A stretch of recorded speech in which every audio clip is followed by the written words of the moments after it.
had gone lukewarm 10 minutes ago, staring out the window at my battered old mailbox leaning slightly to the left like it was tired of carrying bills. My small two-bedroom home on the edge of town was quiet. Too quiet, really. No carolers, no visitors, no tree, just the hum of the fridge and the occasional creak of the old radiator. That's how December felt to me now. Hollow.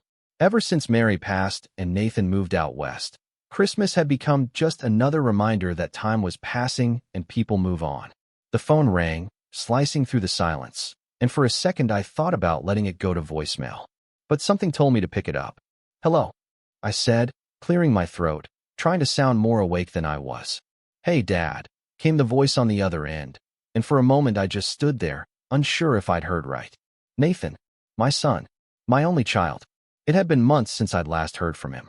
Not out of malice, I suppose, just life. Time. The usual excuses. "Hey, kid," I said, finally finding my voice, sitting down at the edge of the kitchen table, pushing aside unopened mail. "How are you?" We talked for a few minutes, him telling me about San Francisco weather, how his startup job was hectic but exciting, how he'd recently adopted a golden retriever he named Pixel. I tried to listen closely, to respond warmly, but the truth was I felt like I was listening to someone else's life. A distant relative, maybe. Not my son. "So," I said after a pause, "are you coming home for Christmas?" There was a silence on the line that seemed to stretch. "I wasn't really planning to," he said finally, gently. "I didn't think you'd be expecting me. I figured you'd have plans or... I don't know." It wasn't cruel. It was just indifferent. Not angry, not cold. Just removed. And somehow that made it worse. "Right?" I said, doing my best to keep my voice even. "Yeah, I understand. No worries." We talked for another minute or two, but the words felt like paper walls, thin, fragile, bound to tear with the slightest pressure. When we hung up, I stared at the silent phone for a long time. I couldn't remember the last Christmas we'd spent together. Maybe 4 years ago. I remember him being there, on the couch, distracted by his phone, half listening to me talk about the old days. I remember trying to laugh with him, trying to bridge the widening distance with jokes and stories. But every year, the distance got harder to close. I reached across the table and grabbed the mortgage statement. Due in 6 days. $1,385.72. I had enough in savings to cover it. Barely. But I also knew what I wanted.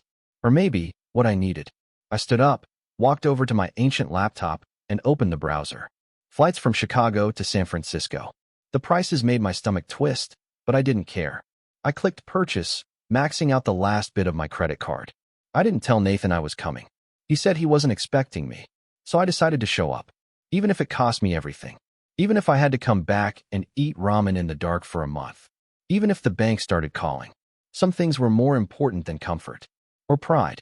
Or even home. The morning of the flight, the sky was the color of ash, and the cold bit at my face as I wheeled my decades-old suitcase down the driveway, past the brittle bushes and snow-covered porch steps that hadn't seen Christmas lights in years. I didn't look back. I didn't want to see the old place standing quiet, as if mourning the decision I had made. The cab ride to the airport was uneventful, the driver listening to some AM talk radio station while I stared out the window, watching the town I'd lived in my whole life slip by, street after street. Memories floated up uninvited. Nathan as a boy. Holding my hand as we crossed Main Street during a holiday parade, his cheeks pink from the cold and eyes lit up like he believed in magic. That boy had been mine. Somewhere along the way, I lost him, or maybe we just grew apart slowly, like tectonic plates drifting over time until the gap felt natural. At the airport, everything was chaos. Long lines, crying kids, overpriced coffee, and angry announcements about delayed flights. Mine, naturally, was one of them. I sat near gate C12 for nearly 4 hours, surrounded by strangers and stale air, sipping a burnt $5 cup of something they dared to call cappuccino. I didn't care. All I could think about was seeing my son's face again, really seeing it. Not through a screen, not in a Facebook post I wasn't supposed to see, but in real life. I had no plan beyond showing up. No hotel booked, no return flight, nothing.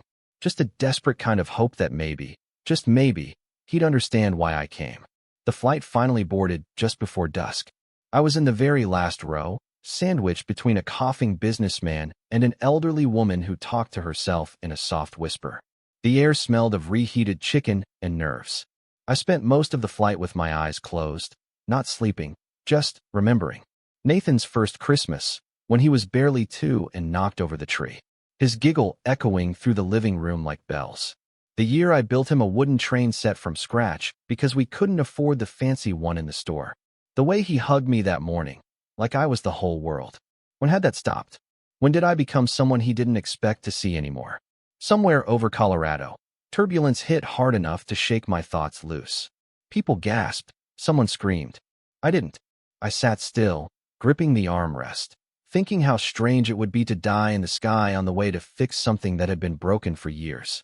But the plane leveled out, and life, in its unpredictable kindness, gave me one more shot. We landed late, nearly midnight. I stepped out into the cold San Francisco night, the city lights flickering in the distance like the tail end of a dying firework. My breath puffed in the air as I stood on the curb, waiting for a cab with no real idea where to go. I had Nathan's address from a Christmas card he sent 2 years ago, one of those generic ones with a printed message and no personal note. I prayed it hadn't changed. The ride to his neighborhood was long and quiet. I stared out at the unfamiliar world. Palm trees wrapped in lights, fog creeping along the sidewalks, strangers walking dogs in hoodies instead of winter coats. It was nothing like home. It felt like another planet. But I was here. That had to count for something. The cab dropped me off at the edge of a quiet street lined with tall, narrow homes stacked tightly like books on a shelf, their pastel facades washed in the dim orange of flickering streetlights. I stood on the sidewalk for a minute, gripping the handle of my suitcase, staring up at the building that, according to the mailbox numbers, was Nathan's. My chest tightened. I hadn't planned what I would say. I hadn't rehearsed a speech or come bearing gifts. I hadn't even changed clothes since the airport. I probably looked like a half-frozen drifter. But I had come. That had to mean something. I climbed the steps slowly, each one groaning under my weight, and stood in front of the door marked 3B. A faded wreath hung crookedly on it, more decorative than heartfelt. I raised my hand to knock, and froze. What if he didn't want me here? What if I was making a fool of myself? What if I'd misunderstood the whole thing, and my presence would only cause pain, not healing? But then I remembered his voice on the phone, not angry, not annoyed, just distant, as if he'd stopped expecting good things, as if he didn't believe people showed up anymore. I knocked. A few seconds passed. Then I heard movement. Footsteps. The sound of a chain being unlatched. The door opened, slowly, and there he was, older than I remembered, a little thinner, face shadowed with surprise and something I couldn't place. "Dad?" he said, voice full of disbelief. I tried to smile, though my lips felt frozen. "Hey, kid," I said. Surprise. He stood there in silence, eyes wide. Behind him, a golden retriever padded forward and sniffed at my suitcase before giving me a friendly wag. Nathan stepped aside slowly. "Come in," he said, almost unsure of himself. I walked into his apartment, small but clean, the smell of pine candles and dog treats in the air. There was a tiny artificial Christmas tree in the corner, half decorated, like he'd started and never finished. A folded blanket lay on the couch, and a laptop was open on the coffee table next to a mug of something long gone cold. I didn't know you were coming," he said, closing the door behind me. "You said you weren't expecting me," I said, setting down my bag. "So I figured I'd surprise you." He rubbed the back of his neck, clearly overwhelmed. "I just meant, I didn't think you'd want to." "I always wanted to," I said quietly. "I just didn't know if you did." There was a long silence between us, thick with years of things left unsaid. Finally, he motioned toward the couch. "Sit. Do you want something? Coffee? Water?" "Coffee'd be great," I said, more for the excuse to sit down than the drink. As he moved into the small kitchen, I took a deep breath and looked around. Family photos were scarce, a couple from college, one of him and the dog, one with friends at some beach. No pictures of us. Not one. My chest ached, but I swallowed the feeling. When he returned with a mug and handed it to me, our fingers brushed. It was the first physical contact we'd had in years. "You really came all this way," he said, sitting across from me, his voice soft. "Even with the weather. Even with ever."